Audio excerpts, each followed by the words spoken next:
Alors donc moi je m'appelle Sonia, donc je suis, coach, spirituel et médium.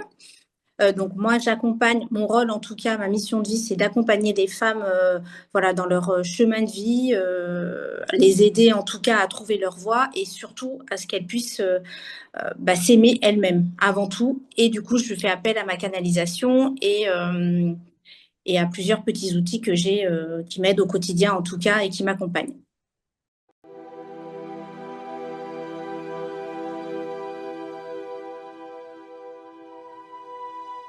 Alors, j'ai traversé des grosses, épreuves, que ce soit au niveau santé ou au niveau, personnel et c'est ce qui a fait que justement aujourd'hui, je peux accompagner des femmes à ce niveau-là parce que je sais de quoi je parle et c'est vrai qu'il a fallu tout ce cheminement, que ce soit des blessures, voilà, énergétiques, on va dire, de cœur, émotionnelles, de santé, pour pouvoir arriver à cette médiumnité-là. Parce que c'est vrai que, du coup, grâce à ça, j'ai pu, développer ces capacités, hein, parce que c'est souvent quand on est malheureusement dans des épreuves de vie que qu'on revient dans la lumière et qu'on nous accompagne pour trouver notre voie et c'est ce qui s'est passé.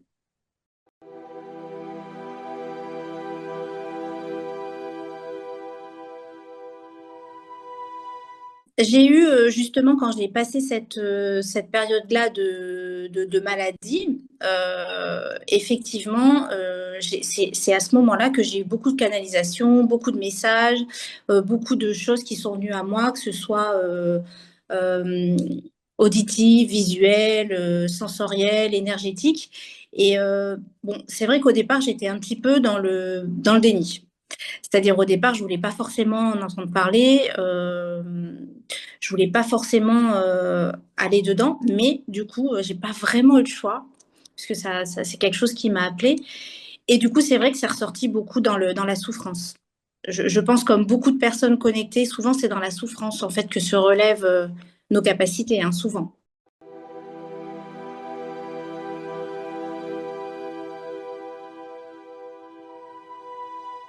La guidance, moi, pour moi, voilà, j'ai des messages, donc des canalisations, des messages, donc il faut, voilà, que je puisse, voir la personne. Donc j'ai pas besoin forcément de date de naissance, de choses comme ça, mais il faut au moins que j'ai un visuel de la personne et souvent c'est des messages de son guide, donc de ses guides, des anges gardiens potentiels, parfois des défunts et moi, voilà, je conseille au plus juste parce que, comme je dis souvent, on a une destinée. Soit effectivement, on peut ralentir ou accélérer sa destinée, mais on ne peut pas aller contre. Maintenant, il y a aussi des facteurs qui font qu'il y a des choses, on a un libre arbitre et on peut, voilà, choisir entre guillemets la lumière ou l'ombre. Et c'est vrai que quand je fais des guidances, j'essaie voilà de conseiller au mieux, mais c'est pas quelque chose d'arrêté où je veux dire voilà, ça va être comme ça, comme ça, comme ça. C'est vous avez un choix A, vous avez un choix B. Si vous prenez ce choix-là, bah, potentiellement, il va se passer ça. Si vous prenez ce choix-là, il va se passer ce genre de choses. Maintenant, je laisse toujours voilà, les intuitions, la canalisation et en tout cas de la personne, hein, les guides, les défunts qui sont avec la personne, me diriger vers ce que je vais lui dire.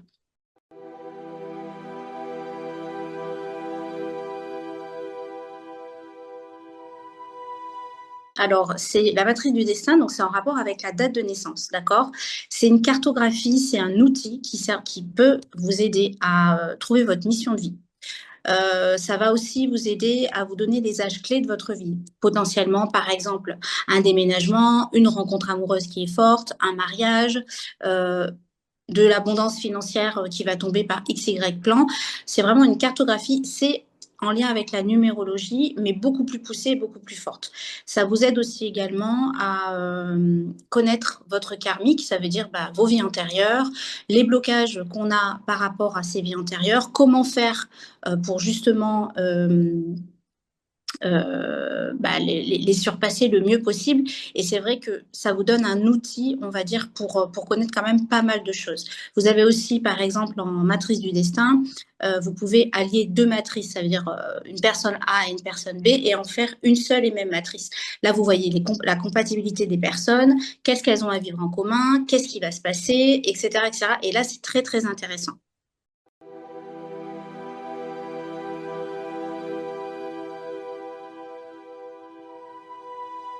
Alors parce que justement, on va alors la matrice du destin, c'est quelque chose de très puissant et très fort personnellement parlant. Pourquoi? Parce que ça vous donne toutes vos blessures émotionnelles, tout ce que vous avez à travailler, qui vous appartient et qui ne vous appartient pas.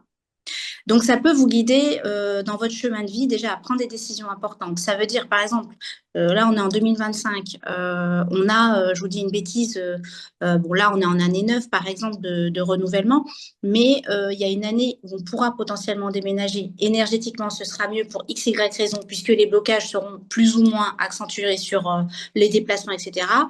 Donc, on va se dire, voilà, par exemple, 2025, c'est pas la bonne année, mais 2026, les énergies vont être réunies et on va dire les déblocages émotionnels seront plus à même de faciliter ce déménagement. Et c'est vrai que bah, on a année par année vraiment toutes les problématiques, tout ce qui va se passer sur cette année-là en fonction de la date de naissance de la personne. Donc ça, c'est très, très intéressant aussi.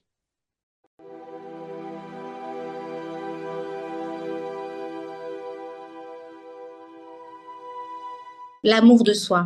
Tout tourne autour de ça. Parce que pourquoi? Parce qu'une femme va, vibratoirement parlant, enfin, non, une femme d'ailleurs, hein, mais on a une énergie féminine qui est sensible, vibratoirement parlant, on attire nos blessures.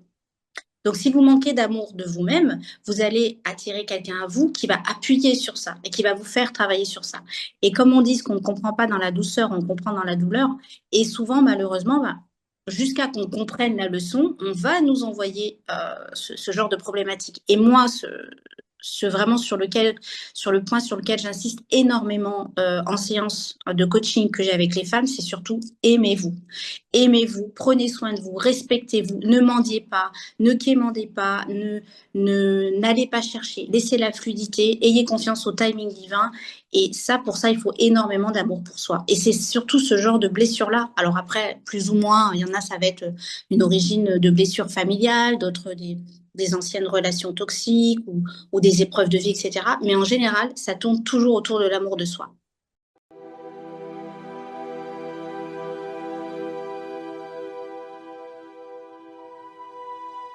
Alors, justement, le reconditionnement du système nerveux est très important dans l'accompagnement spirituel.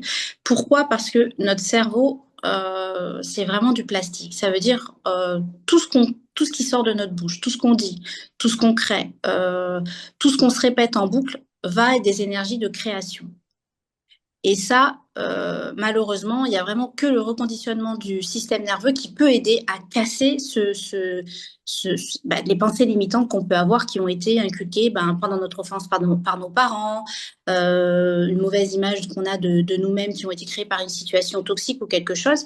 Et en fait, le cerveau est tellement habitué à avoir un mode de fonctionnement comme ça que du coup, on est presque paniqué quand on sort un petit peu des sentiers battus, neurologiquement parlant, et quand on sort de sa zone de confort. Donc, le reconditionnement du système nerveux, justement, ça aide à justement remettre sa manière de penser et son mental sur des choses positives qui vont attirer du positif. Et on dit souvent qu'en 21 jours, avec beaucoup d'outils et un vrai programme, on arrive à sortir de ces pensées limitantes qu'on pouvait avoir potentiellement depuis des années.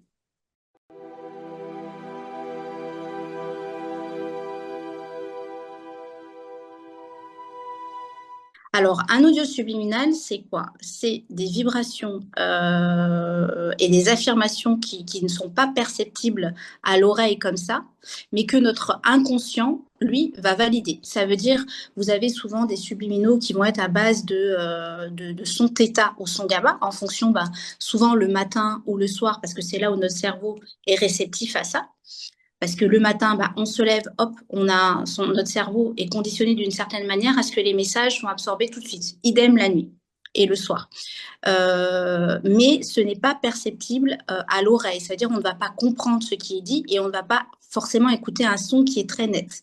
Mais souvent, les audios subliminaux, pareil, c'est un outil qui complète un coaching de reconditionnement du système nerveux. Et c'est quand même un outil qui est très puissant aussi.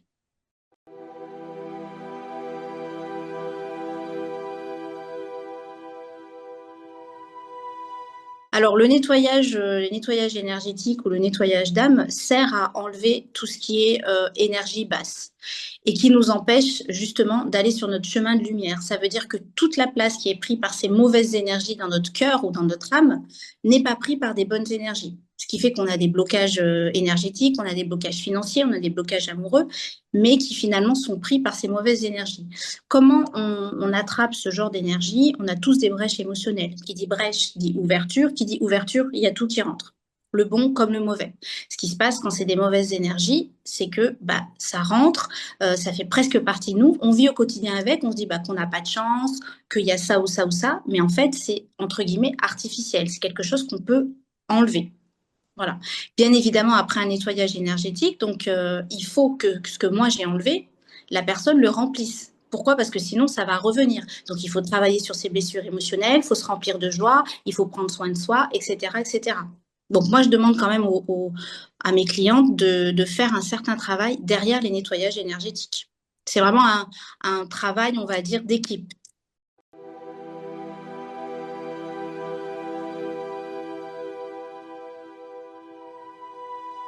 Alors moi, je fais appel à mes canalisations. Ça veut dire en fonction de la personne, de la problématique et de ce qu'elle a, je vais demander à mes guides de me driver et de me mener vers une prière qui sera vraiment personnelle pour la personne.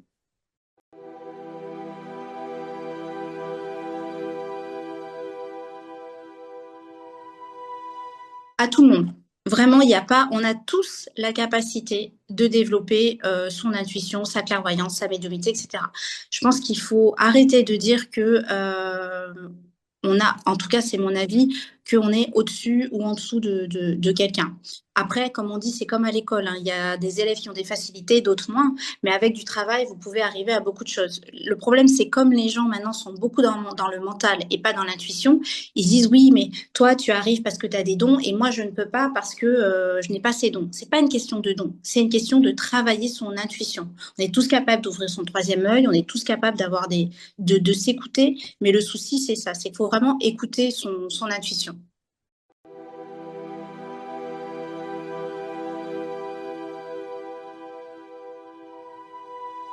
Tout le monde peut apprendre avec une bonne formation. D'ailleurs, je forme les gens à ça aussi. Avec une bonne formation et des bonnes bases, bien sûr, vous pouvez apprendre. Après, dans la pratique, bien sûr, il faut le faire, le refaire et le refaire. Plus on le fait, et comme on dit, c'est en forgeant qu'on devient forgeron, mais plus on le fait et plus c'est facile.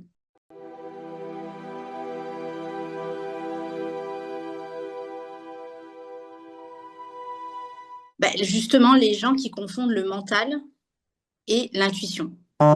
Il faut vraiment écouter son corps. Si on sait écouter son corps et ce qu'il vibre, on arrivera facilement à faire la différence entre le mental et l'intuition. Et le mental, c'est vraiment le mental et l'ego.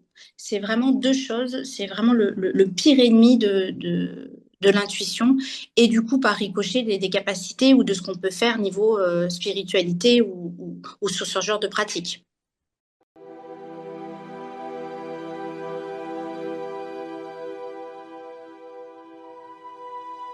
Quand on est guidé, il n'y a pas de jugement, il n'y a pas de négativité et il n'y a pas d'éléments négatifs sur notre corps. Voilà.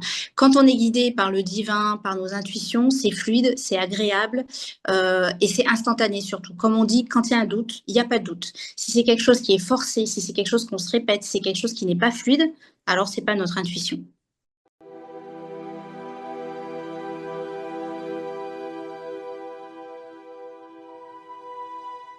Eh bien, justement, pour rester aligné, alors il y a plusieurs facteurs. Donc déjà, il faut s'écouter. C'est la première chose. Il faut savoir s'écouter parce que sinon, c'est vrai qu'on se crée nos propres maladies, hein. Je sais que c'est dur à entendre, mais c'est une vérité. On se crée nos propres maladies. Quand on dit la maladie, le mal a dit. Donc souvent, on n'écoute pas son corps, on s'écoute pas. Ensuite, il faut vraiment comment dire, aller beaucoup en nature, vraiment se connecter à la nature, prendre l'air, prendre du temps pour soi. Beaucoup de méditation aussi, vraiment se reconnecter à soi en faisant de la méditation, en essayant d'écouter son corps encore une fois et de voir ce qui se passe à l'intérieur de nous. Et après, bon, forcément, hein, moi je suis pratiquante la prière. La prière, c'est vraiment, pour moi, le premier outil de manifestation qu'on a pu créer. Ça veut dire que la répétition des mots qui sortent de notre bouche, notamment par exemple via une prière, va attirer à nous, vibratoirement parlant, ce que l'on souhaite. Donc, pour moi, c'est vraiment ces facteurs-là qui sont le plus important. Et encore une fois, l'amour de soi. Si on s'aime, voilà, on sera guidé correctement. Si on s'écoute, on sera guidé correctement. Et ça, encore une fois, je pense que c'est ce qui est le plus difficile.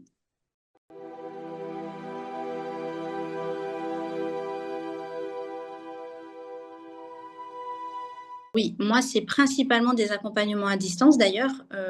Il n'y a pas de, ouais, il y a pas de frontière hein, pour l'énergétique. Hein. Si on croit à la Wi-Fi, on croit en l'énergie à distance.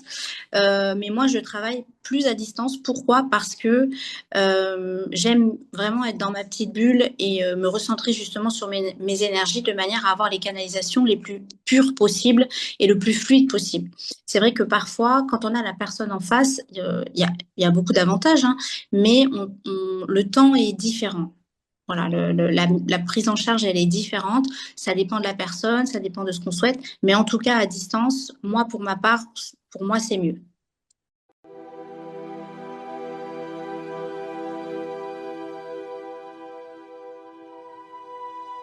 Alors, elles peuvent me joindre donc sur les réseaux sociaux. Donc, j'ai Instagram, j'ai un site internet. Donc, vraiment, le site internet, il est complet. Vous avez les modes de paiement, les contacts et le numéro de téléphone hein, pour pouvoir me joindre. Et voilà, après, si la personne ne sait pas ce qu'elle doit faire ou ne sait pas l'accompagnement qu'elle doit avoir, ben, on prend un rendez-vous téléphonique en amont pour justement voir ce qui se passe, ce qu'il y a à débloquer et on voit ensemble quelles prestations il faut qu'elle prenne.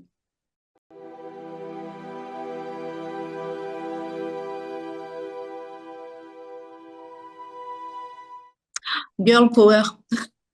Il faut rester dans son énergie féminine. Ça veut dire une énergie d'accueil et d'amour. La femme n'est pas faite pour être dans l'action, elle n'est pas faite pour... on n'est pas un centre de thérapie, voilà, faut le savoir. Il faut rester dans son énergie féminine et plus c'est fluide et moins ça bloquera. Et encore une fois, si on a l'amour de soi, il y a des choses qu'on n'acceptera jamais. Voilà. Et ça évitera justement de se retrouver avec des problématiques d'énergie basse, etc., etc.